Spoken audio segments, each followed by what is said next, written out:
നമസ്കാരം. റഷ്യൻ വിപ്ലവത്തിന്റെ രണ്ടാം ഭാഗത്തേക്ക് സ്വാഗതം. Russian Revolution had taken place in two important phases. They were February Revolution and October Revolution. We are going to discuss both these revolutions in detail. And also we are going to discuss about the results of Russian Revolution. February വിപ്ലവം, October വിപ്ലവം, അതുപോലെ Russian വിപ്ലവത്തിന്റെ ഫലങ്ങൾ, ഇവയാണ് നാം ഇന്ന് പഠനവിധേയമാക്കുന്നത്. എല്ലാവർക്കും ക്ലാസ്സിലേക്ക് സ്വാഗതം. Hi everyone, welcome to Sudhir's World once more. In the previous video, we analyzed the main causes of Russian Revolution and also about the split in the Social Democratic Workers' Party, Bloody Sunday, and also why the emperor compelled to form a legislative assembly, namely Duma.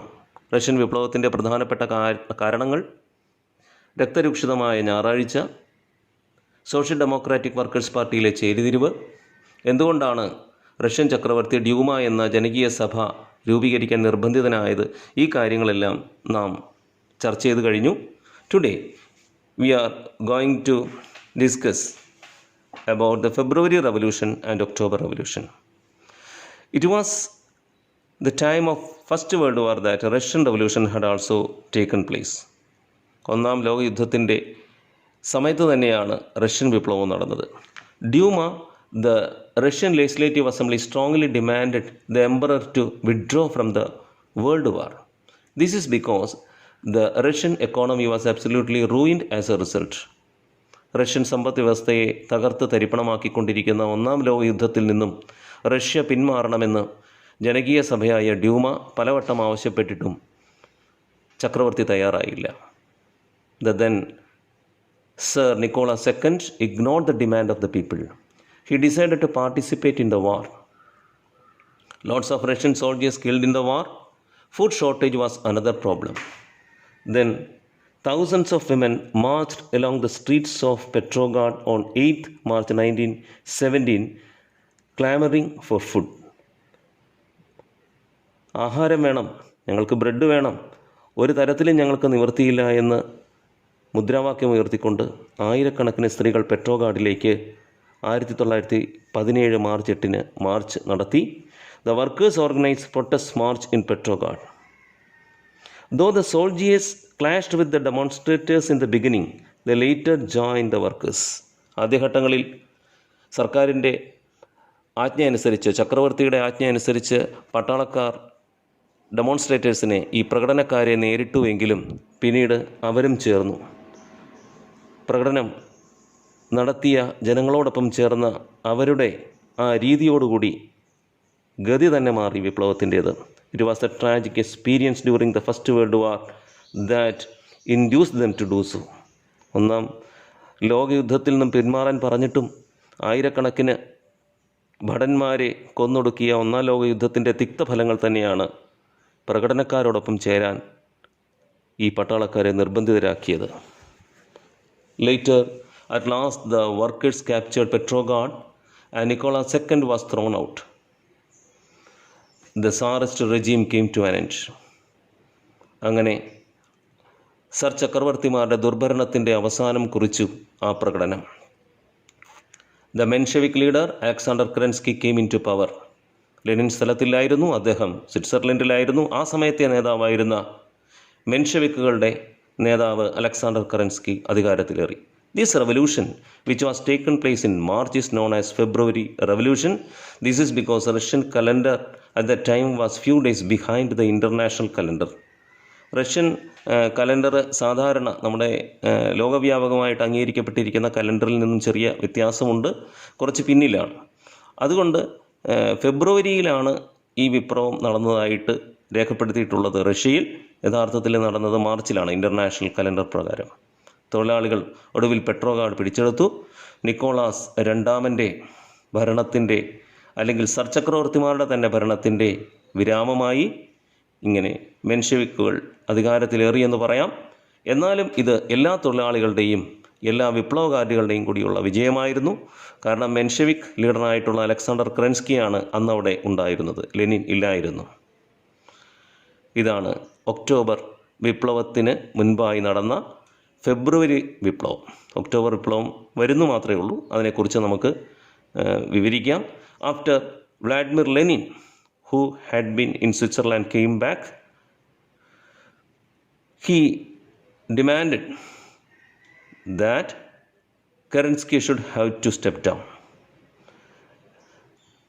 He argued that in order to gain the final goals of Russian Revolution, in order to fulfill the goal, Kerensky should have to transfer the absolute power to the Soviets. സോവിയറ്റുകൾക്ക് പൂർണ്ണമായ അധികാര കൈമാറ്റം നടത്താതെ ഒരിക്കലും വിപ്ലവത്തിൻ്റെ യഥാർത്ഥ ഉദ്ദേശങ്ങളിലേക്ക് എത്തില്ല എന്ന് Lenin ശക്തമായി പ്രസ്താവിച്ചു. ലെനിനെ പിന്തുണച്ച ബോൾഷെവിക്കുകൾ ഒരു തൊഴിലാളി വർഗ ഗവൺമെൻറ്റിന് മാത്രമേ നൂറ്റാണ്ടുകൾ പഴക്കമുള്ള അസമത്വം തുടച്ചു നീക്കാനാവൂ എന്ന് പ്രചരിപ്പിക്കുകയും ചെയ്തു. So the Bolsheviks propagated that only a proletariat's or workers' government could eradicate the centuries-old economic backwardness. 3 demands were put forward by them. പ്രധാനമായിട്ടും 3 ഡിമാൻഡുകളാണ് അവർ മുന്നോട്ട് വെച്ചത്. First of all, withdraw Russia from first world വാർ. ജനങ്ങളെ കൊന്നൊടുക്കിക്കൊണ്ടിരിക്കുന്ന, സമ്പദ് വ്യവസ്ഥയെ തകർത്തുകൊണ്ടിരിക്കുന്ന 1-ാം ലോക യുദ്ധത്തിൽ നിന്നും Russia പിന്മാറണമെന്നായിരുന്നു അവരുടെ ഒന്നാമത്തെ demand. Seize the land owned by landlords and distribute them among the farmers. ഭൂപ്രഭുക്കന്മാർ കൈയടക്കി വെച്ചിരിക്കുന്ന ഭൂമി അവരിൽ നിന്ന് പിടിച്ചെടുത്ത പാവപ്പെട്ട കർഷകന് അത് വിതരണം ചെയ്യണമെന്നായിരുന്നു ബോൾഷെവിക്കുകളുടെ രണ്ടാമത്തെ ആവശ്യം, ഡിമാൻഡ്.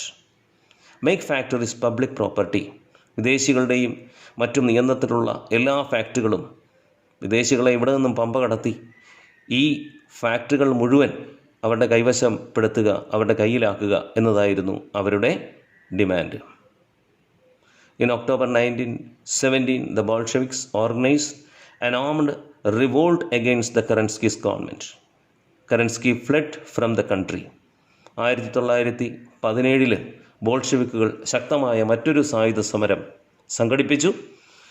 ഭയചകിതനായ കെറൻസ്കി രാജ്യത്തു നിന്ന് തന്നെ ഓടിപ്പോയി.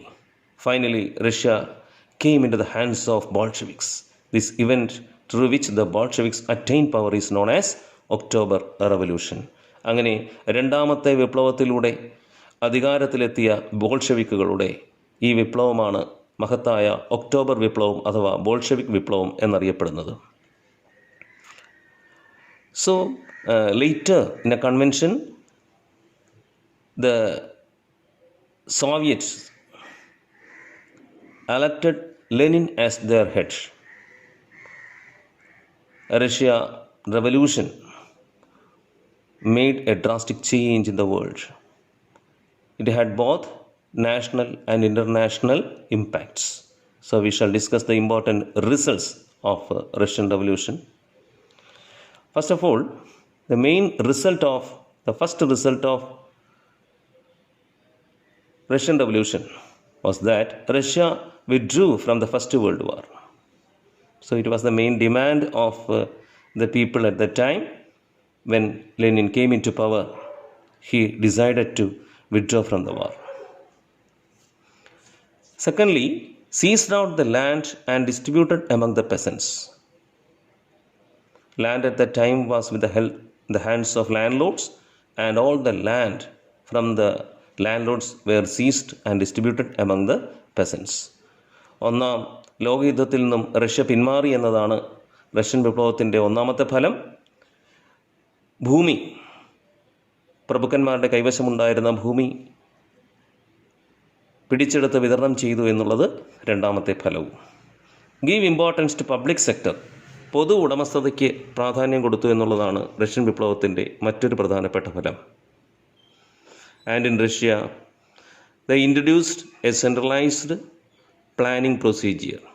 ഒരു കേന്ദ്രീകൃത ആസൂത്രണ നയം കൊണ്ടുവന്നു എന്നുള്ളത് ഏറ്റവും പ്രധാനപ്പെട്ട മറ്റൊരു ഫലമാണ്. നമുക്കറിയാം, India also followed the steps of Russia after our independence. Jawaharlal Nehru, even though he was against the principles of Lenin, he decided to follow centralised planning in India also. എത്രത്തോളം മഹത്തരമാണ് അതുകൊണ്ട് ഈ പഞ്ചവത്സര പദ്ധതികളുടെ നടത്തിപ്പിന് കാരണമായ സെൻട്രലൈസ്ഡ് പ്ലാനിങ് എന്ന് നമുക്ക് മനസ്സിലാക്കാം. നടപ്പാക്കി എന്നുള്ളത് ഏറ്റവും പ്രധാനപ്പെട്ട ഒരു പ്രത്യേകതയാണ്. ഇത് നടപ്പാക്കുക വഴിയാണ് 500 വർഷം കൊണ്ട് അമേരിക്ക നേടിയ ആ വലിയ അവസ്ഥ 50 വർഷം കൊണ്ട് റഷ്യ നേടിയത്. Achieved main developments in the field of science, technology, and also economy became more prosper as a result of this. New constitution came into being. 1924 പുതിയ ഭരണഘടന നിലവിൽ വന്നു എന്നുള്ളത് മറ്റൊരു പ്രധാനപ്പെട്ട ഫലമാണ്. Union of Soviet social republic was formed. USSR എന്ന പേരിൽ മറ്റ് സോവിയറ്റുകളെല്ലാം ചേർന്നുകൊണ്ടുള്ള ഒരു റിപ്പബ്ലിക്കിൻ്റെ രൂപീകരണം മറ്റൊരു പ്രധാനപ്പെട്ട ഫലമാണ്. Spread the ideas of socialism all over the world. ലോകത്തെമ്പാടും സോഷ്യലിസ്റ്റ് ആശയങ്ങളുടെ പ്രചരണത്തിന് റഷ്യൻ വിപ്ലവം കാരണമായി. ഇതെല്ലാമാണ് റഷ്യൻ വിപ്ലവത്തിൻ്റെ പ്രധാനപ്പെട്ട ഫലങ്ങൾ. Today we are winding up the class. I am very happy about your responses. I am very happy to know that you are listening the videos and they are very useful. Share the videos with your friends and also ask them to subscribe the channel. Wish you all the best. Thank you very much.